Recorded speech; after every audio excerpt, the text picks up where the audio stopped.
Good day, everyone. It is me, at Midtown Mo, introducing you to this week's version of the 718 podcast. Many of you are probably wondering why I'm the leadoff hitter this week.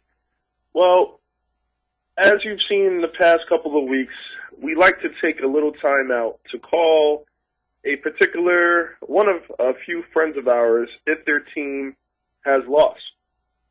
And in this case, in this week, the Baltimore Ravens suffered a humiliating defeat at the hands of the Jacksonville Football Jaguars.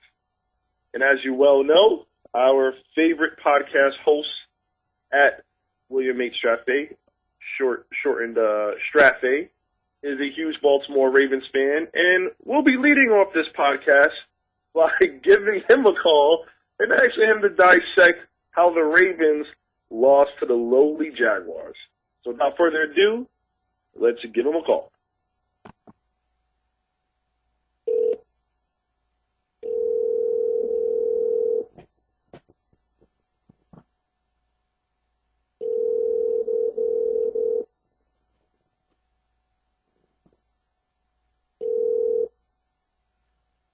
Hello.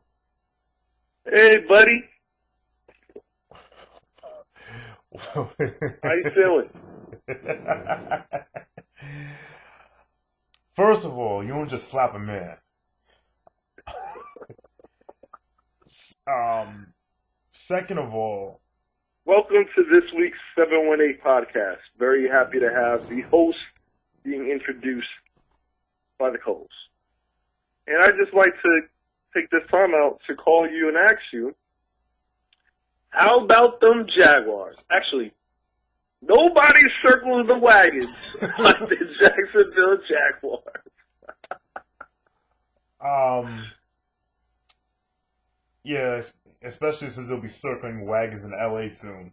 But quite frankly, on the second drive of the game, I knew we were in trouble. Contrary, I know I was talking a lot of garbage on Twitter last night during the game, but I knew when their front four was getting pressure, so they could drop 7 back. I was like, we're in trouble. If they can do this all day, we're in trouble. That's number one. So our O-line, granted we have injuries, but our O-line stuff. Number two, the refs. I don't like to blame the refs for anything, but they let them be very, very, very physical. Shut down corner, and I'm using air quotes here. Rasheed Mathis was grabbing, clutching, holding, pulling every chance he got. There's actually 2 cases, if you watch the replay, that he grabbed Anquan Bolden and Torrey Smith, not at the same time. That'll be a record. And the refs were just like, whatever. But honestly, it was like, if you're a Ravens fan like me, this has been the problem for our team for 10 years. Defense plays its lights out. Offense wets the bed. It felt like 2005 all over again. Like, it was terrible. And what bothers me the most is that since the Joe Flacco era, as I like to call it, so that will be since 2008. We don't lose to bad teams. We play a bad team, we murk them. Last year we lost to Cincinnati on the road, but you know what? That's a division foe. They see us every year. All right, I don't like it, but whatever. But we should smash Jacksonville. Like and then I'm on whatever. What? Who would you rather have? Joe Flacco or Mark Sanchez? Joe Flacco. It's not that cut and clear anymore. Well, first I want to give a shout out to Damian Woody because after the game he tweeted, he's like, Flacco better Sanchez? Hell no, or something like that. So I want to give a big F you to Chris Jenkins. I will say this. I knew you were in trouble when Ray Rice fumbled. Yeah, when Ray Rice fumbles, it usually doesn't go well for us. Ray Rice had not had a fumble in just under 400 carries. Something absurd. And he had at least two. That stat was actually somewhat misleading because they neglected to say that only was regular season carries because he definitely fumbled in the playoffs last year against Pittsburgh, but no one really noticed. The other thing I will say is and this is what I knew going into the game. The Jaguars' defense is very underrated. The Jaguars always field a competitive defensive team, and so it doesn't surprise me when the Ravens have to rely on when you say they committed pass interference calls on Torrey Smith. Who the hell is Torrey Smith? He had one good game. Anquan Bolden as well. He grabbed Anquan left, right, and center. These receivers have not played well all year. What has Anquan Bolden done this year? Now you're just gonna anger me because that's just not true. Nothing. That's just not true. So I guess Torrey Smith has 3 touchdowns in 1 quarter and has not done anything with the rest of his life. And the Ravens are. I mean, listen, serious. I'm not gonna say that. No one's putting Torrey Smith in Canton. I'm not saying he's the god, but what I'm saying is, honestly, all ish aside, we shouldn't have lost that game. We should not have lost that game. We're better than them, and honestly, I wouldn't mind if Cam Cameron's head was on a stick. Other than that, I mean. Whatever. I will say this. This is what I don't understand. This is what I don't understand. Like where was this defensive intensity when the Jets smacked them around 32-3? Like, hey, listen, you know something? If you want to say that Sanchez is better than Flacco because we played them, we beat them 32-3. What happened to y'all? As ignorant as you would sound, I would have to eat it. I'm actually pulling up the box score from that game right now. And the Jets don't have a running game. I will say the Ray Rice fumbles cost the offense and head coach to lose confidence in him, and there were multiple camera shots of him sitting on the bench by himself. And if Ray Rice is not in the game for your offense, the Ravens are not going to win the game. Well, I don't care if he fumbles 8 times in the first quarter. Keep giving Ray Rice the ball. It was one series. They put in Ricky Williams for one series. That was it. It was overblown. But literally, the game was won and lost in the trenches. Jacksonville got pressure without having to blitz. If you blitz 4, I can drop 7 in coverage. Guys are not going to be. If you just bring 4, that means I can drop 7 in coverage. Guys are not going to be open. And we have had the biggest question going into the season is the offensive line, and we actually had a 3rd round pick this year, Ja Reed, who actually played pretty decently in the preseason, but for some reason when injuries hit us, we decided to go pick up Andre Garrard, a career center, and put him at guard when Ben Grubbs got hurt. So honestly, like, it's a tough loss, especially because the division is, flying under the radar a little bit. You got the Bengals there, who have quietly, I believe, are 4. They're 4-2. 4-2, and they have a good defense. All right, I'm gonna tell you something right now. I will say 2 things, and then we can move on before I lose my mind. One, the Bengals are a fraud, and they will finish 6-10. You heard it here first. And number 2, I feel sorry for J. Mikey's Arizona Cardinals this upcoming Sunday, because we are going, and that game's at home. We are going to demolish them, and that's it. I hope so. And I just want to end this little section with F Pittsburgh and everything you stand for. All right. So that was this week's version of Your Team is Terrible, and I'm very happy. honestly, I was looking forward to calling cousin Zane because his Lions lost. But after that performance, it was only poetic that they go. But don't worry. There's plenty of the weeks that, I'll be able to call y'all. Trust me. There's a couple of y'all out there. Though I won't name no names. But we will be making some phone calls this week. Alright? Cause listen, and we started a couple weeks ago, we'd have called a couple of Giants fans and shit when they lost to the Seahawks.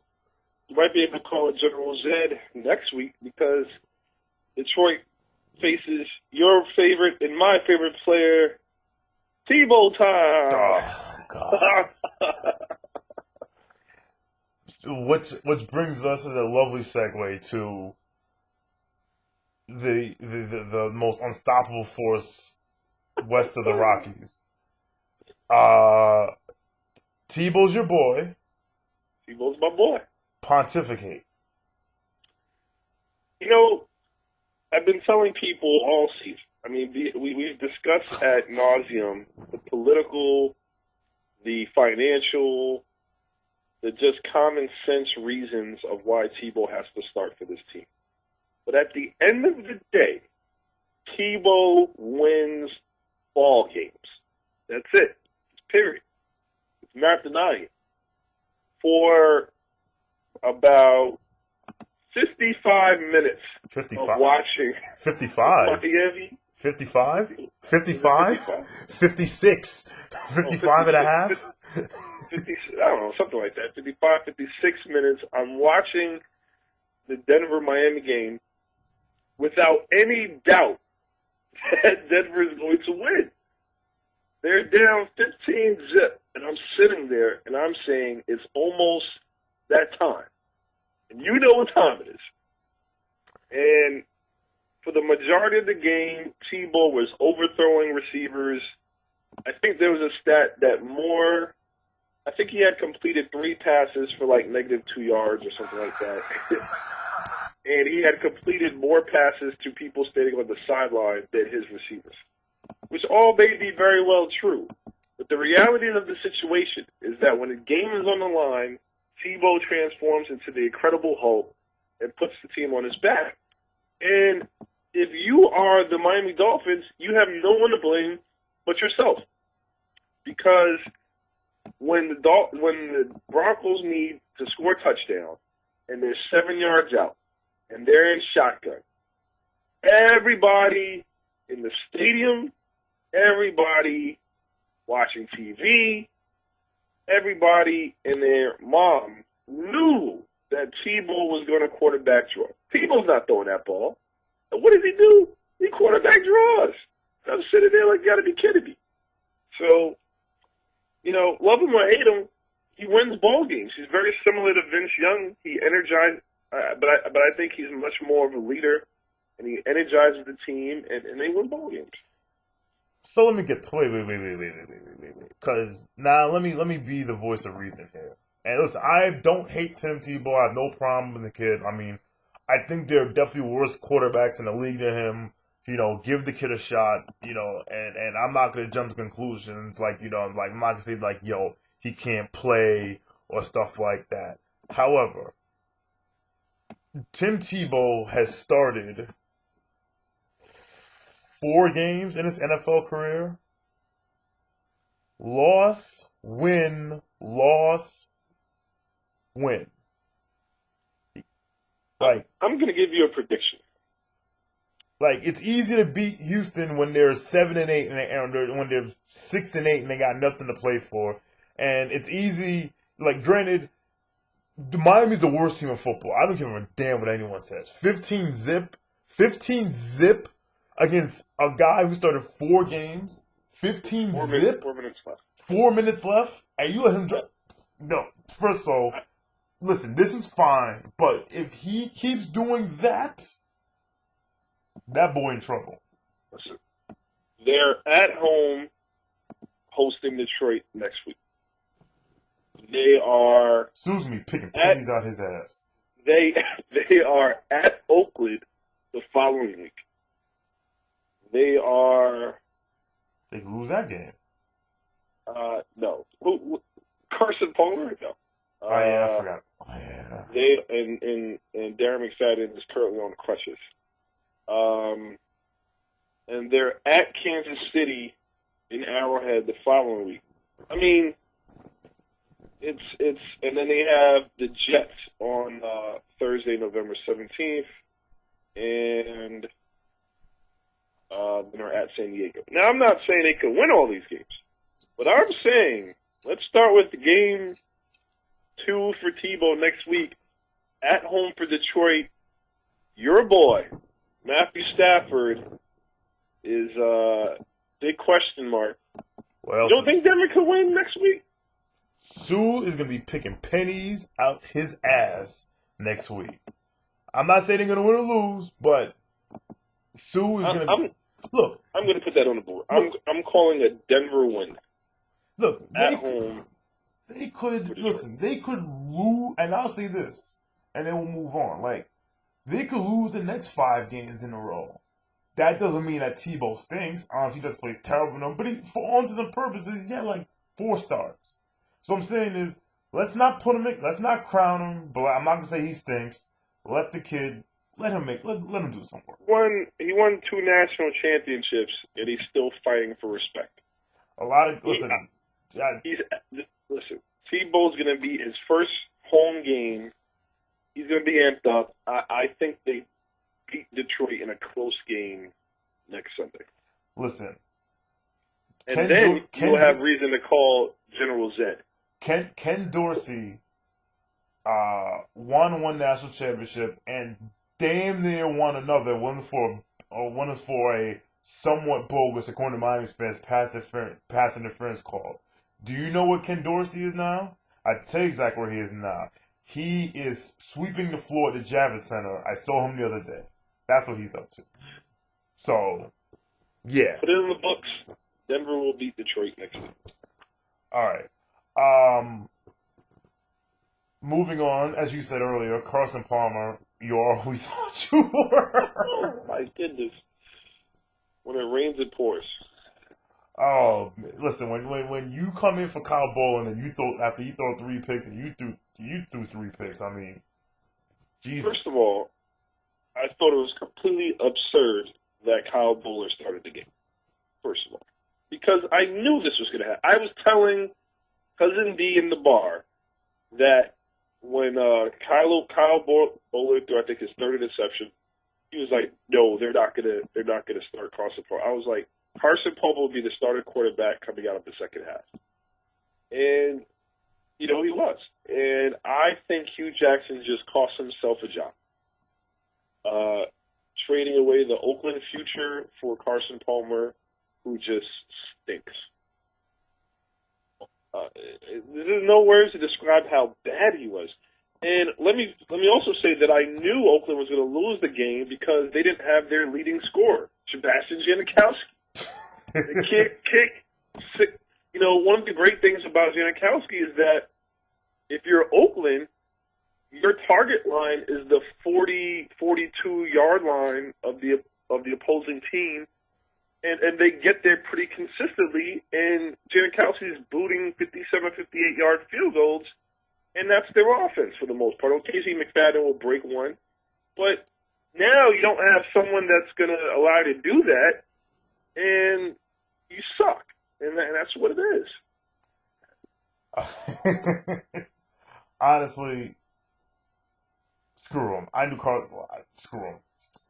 Screw him. Hugh Jackson might not. You might have to fire Hugh Jackson at the end of the season. Like the trade is just awful. Might as well go pick up Randy Moss now, or T.O. or something.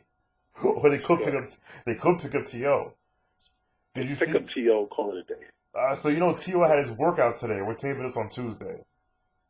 I did not see it, but I did read a little bit about it. No NFL teams confirmed, but it looks like Tennessee might be interested.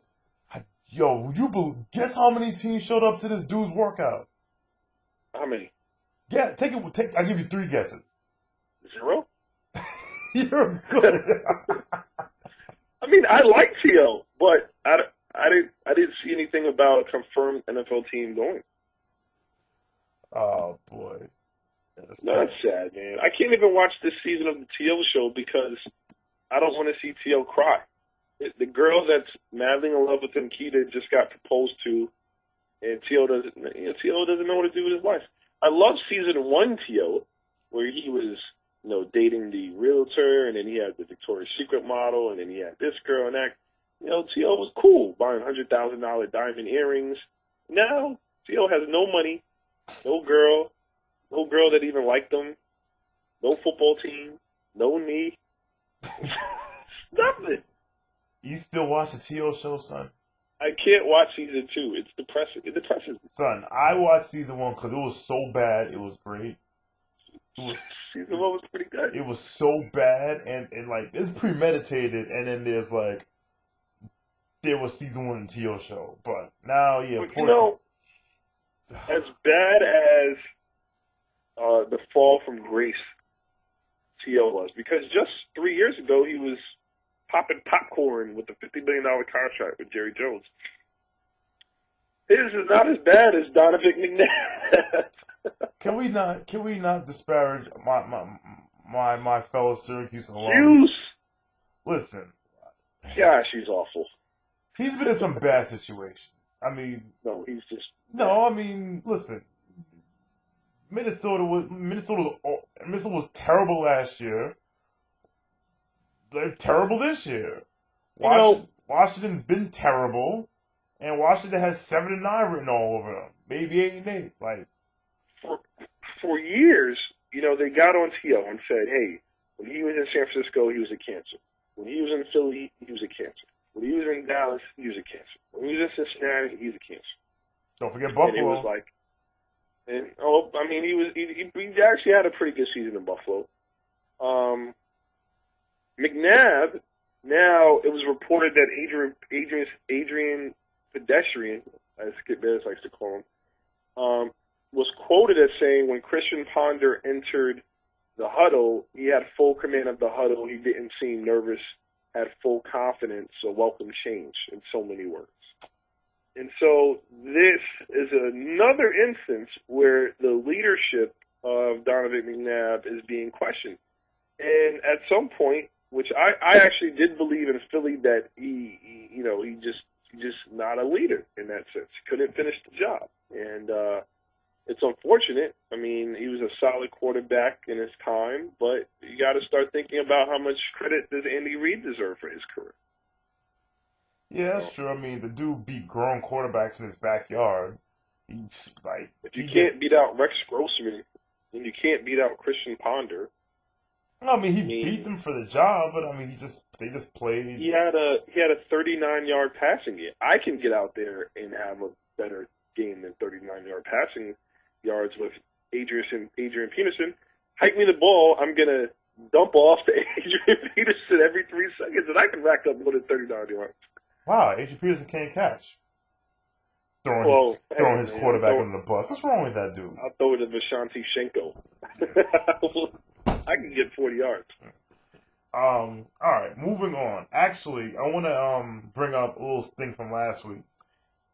So last week we debuted Your Team Is Terrible, and I'm very happy. And we called our man Cousin D to talk about the Cowboys.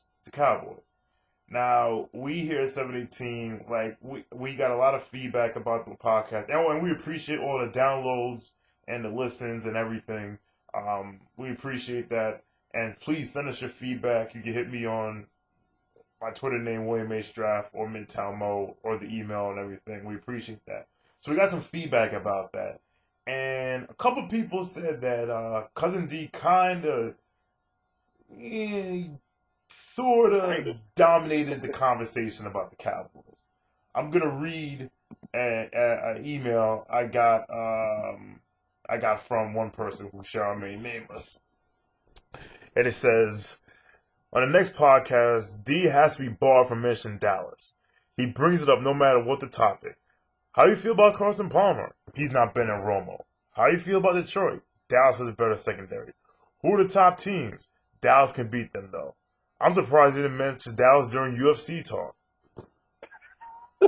So, actually, that actually gave me a great idea.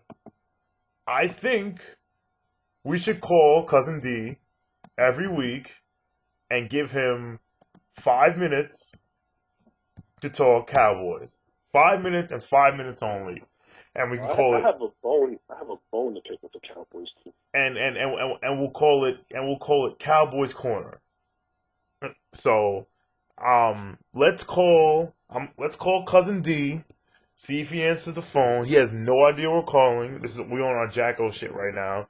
And see if Cousin D actually will answer the phone, and we'll give him his 5 minutes to talk about the Cowboys and how DeMarco Murray is the second coming of Emmitt Smith. All right, where is this guy's phone number? All right, let's give him a call.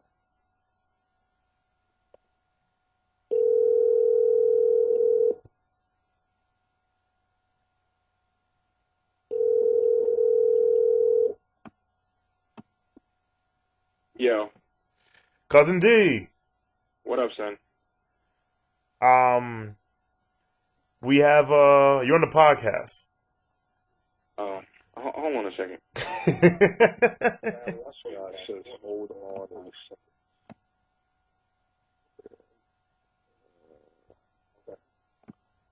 All right. You know, this is radio. Gideon Jones says he'll be over there in 5 minutes. That's fine. No one cares. No, that's fine. No one cares about him. So, Cousin D, we're on the pod, and we decided we got a lot of feedback from last week, and we've decided to give you your own segment called Cowboys Corner. Hold on, wait a minute. Oh, man. I do have a bone to pick with the Cowboys. Hold on, we got the music in the background. Anyway, hold on. So I'm gonna before Mo rips into the Cowboys. Cousin D, Yes. You got big win last week. You beat the Rams. Is DeMarco Murray the next coming of Emmitt Smith? The major question here is, and DeMarco looked really, really good, but the real question is he that good or is the Rams that bad? You don't really know. He looked good. He looked explosive. He looked more explosive than Felix has at any point this year. So I mean that's encouraging. And he is the type of back, by the looks of it, that Jason Garrett would like. Jason Garrett's a big play dude, and everything that I know about Murray from what I've researched about him in college is that he's a big play dude. So we'll see. And that's what Felix used to be, but Felix bulked up and just isn't. He lost his quickness. All right, now full disclosure. So we got some feedback. What the hell is going on here? We got some feedback about your appearance last week, and the consensus was that you talk about the Cowboys too damn much, so we're gonna limit you to 5 minutes. Yeah, I actually got told that by someone. He's like, you can't talk about the Cowboys so much. So. Yeah, someone actually said they wanted you to talk. They didn't surprise you to talk about the Cowboys during the UFC section. So we're gonna limit you to 5 minutes. And okay. But unfortunately, you've already wasted 2. So, what's your next question? I'm gonna let Midtown Mo speak his piece, and then we'll let you rebut. I have a question to ask. It's a little bit of a riddle. What do Kevin Ogletree, Laurent Robinson, Jesse Holley, and Dwayne Harris and John Kitna all have in common? What do John Kitna, Kevin Ogletree, Dwayne Harris, Laurent Robinson, and who's the last person?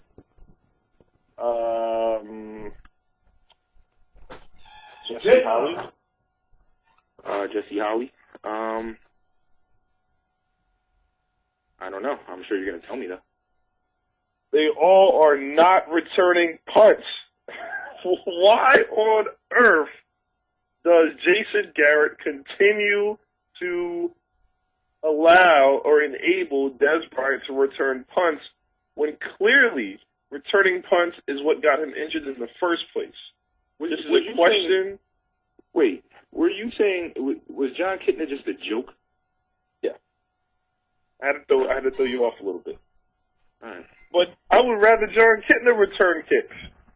The Cowboys, even Jerry Jones had to question the sanity of Jason Garrett today, that Des Bryant should not be returning kicks. That a great kick returner is small, nimble, elusive. Not someone kick returner or a punt returner. Either. I don't even care. Did you watch Des Bryant return punts last year? Mr. Get It On Jones has just walked into the motherfucking studio. He had, I believe, one punt return touchdown. He had a punt return touchdown, and he looked real explosive on a lot of other ones. Like, I'm not seeing anything. I'm not seeing. He's your number two, arguably your number one wide receiver this year. He's the number two wide receiver this year. It's not arguable. 30 seconds. It's not arguable. I just don't understand it, and I would like you to explain it to me. And do you agree with it? Do I agree with it? I have no real problems with it. It's football. Players get injured. It's not. And the way he plays, he can get injured as easily running routes and catching the ball over the middle as he can returning punts. Like I told you guys this last week, he plays with reckless abandon. It's a big difference between 20 running seconds routes and 11 dudes trying to take your head off and tackle you in your knees. Listen, players are trying to tackle all the time. I have no problem with the punt return move. All right. And Jesse Holley is your starting second wide receiver. You'll know why. All right. I want to talk about something other than the Cowboys. Actually, and plus Cowboys Corner's up. Except I want to ask you just one question. Who y'all play next week? Because I just had big game Sunday night, Philadelphia Eagles. Right. How you feeling? Honestly, a little bit. On a scale of 1 to 10. I'm a little bit nervous about the game. On a scale of 1 to 10. I'm at like a 6. Of that's how worried you are? No. I'm a 6 on the confidence meter. Oh. I'm a 6 on the confidence meter about the game. I think that and I'll focus more on the Eagles. What the Eagles should realize is that they're 2-4, and as bad as they've played, they're two games out of first place in NFC East. And the Giants have a brutal schedule. One, you're coming off a bye. Two, if you beat Dallas, you move ahead of Dallas in the standings because you beat them head to head, and you are right back in the thick of things. So I'm a little bit nervous that Philly is going to realize what I realize and really try to come out all guns blazing, and it's going to be up to my boys to try to stop that. Right. What it comes down to. And unfortunately, I'm pretty confident. Wait, hold on. Cowboys Corner has gone on entirely too long. See, this is not going to happen again. It's not going to happen again. I'm talking about the Eagles now. So, listen. I'm actually pretty confident. All right. Cowboys will win that game. All right. Cousin D, thanks for joining us. We'll call you back next week. Hold on one second, Sean. I just have to pose my own question. What is this Cowboys related? I'm hanging up the phone. Well, it's a question to Mo. I just need to understand when he became so confident in this team that he's referring to. Which team is I'm not this? saying their name. I can't say their name. I've watched them all season. I obviously have quite a number of their players on my fantasy football team, so I have a vested interest, as well as previously noted, my counterpart, significant other, is a Dallas Cowboys fan, so I have to hear her every week. So I have a vested interest in seeing the Cowboys do well. It makes for a happy home. Now, that being said, I just think the Cowboys have to look like you have Seattle at home the following week. I think, and then the Giants play New England that same week. I think this is the game that can really be the turning point of the season. You win this game, you could arguably be on top of the NFC East next week. So I think the Cowboys win. How did this happen again? How did this happen again? All right. We digress. All right, that's enough. That's enough Cowboy talk. D, we're gonna wrap this up. So, thanks for having us. Thanks for being on, and we'll bother you next week, and hopefully it'll be like 4 minutes.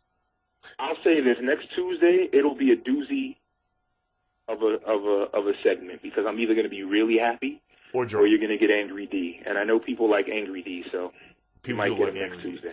All right, and with that, I mean that's really our show. Anything you want to throw in, Mo, before we wrap up? I thought there were a number of other questions on the docket. Well, I thought I sent you a few other questions. Well, we're at the 35-minute mark, and we're in for 35 minutes because we still have no basketball. Looks like November games are going to be totally canceled. What day? Like I said, the NBA players are not going to win this battle. Did you guys discuss this Tony La Russa deal? And I know I ranted on baseball, but I actually DVR'd it and watched it, and I don't know. Somebody's lying, in my opinion. I don't know what the Did you guys touch on that? I have no idea what you're talking about. No idea. You guys serious? I'm serious. No idea what you're talking about. Oh God. And I hate baseball. And we got Mr. Get It On Jones in the studio, and he has no idea what he's talking about either. No clue. Meanwhile, I'm trying to play this dude in NCAA football, and I can't concentrate because of you monkeys.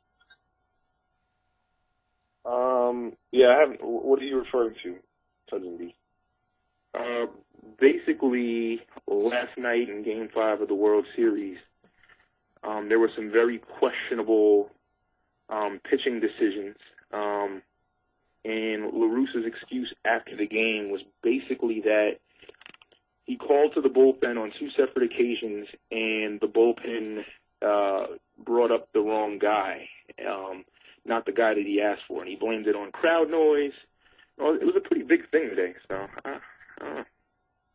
that just lets you know how much we care about baseball. And I don't care about it either, but I am rooting for the Cardinals because I want to see that guy who bet $250 that the Cardinals would win at 500 to 1 odds or something crazy. I want to see him win $250,000. So I'm cheering on the Cardinals. They hurt their chances last night. I have an idea, guys. We can continue this later, but I gotta finish this game against Alec. If I lose, it's gonna be my ass. So you want me call y'all back in like 25 minutes? Sure, you can hit me back whenever. All right, and kids on TV, kids listening. Sorry about that. We'll be right back. Hey, it's William H. So we ended up never coming back because I was in a heated game in NCAA Football 12 with Mr. Get It On Jones, and I lost by 11, and I didn't feel like calling back nobody no more. So that is the end of the podcast. But thanks for tuning in and listening. We appreciate the downloads. We appreciate any and all feedback you give us. You can hit us on Twitter. I'm William H. Straff, STRAFE. Midtown Mo at Midtown Mo, and you on Cousin D, he's at D Dixon 2281. Next week we'll be talking about the demolition of the Arizona Cardinals by my Ravens, and Cowboys Corner will probably be back, and we'll either get Happy D or Angry D. And I'll tell you right now, if the Cowboys lose, we're gonna call D immediately after they lose, because I have a rant he made after that Jets game that I'm going to put on the site one day you're actually going to love. So, everybody, thanks for listening. Thanks for downloading. Talk to you next week.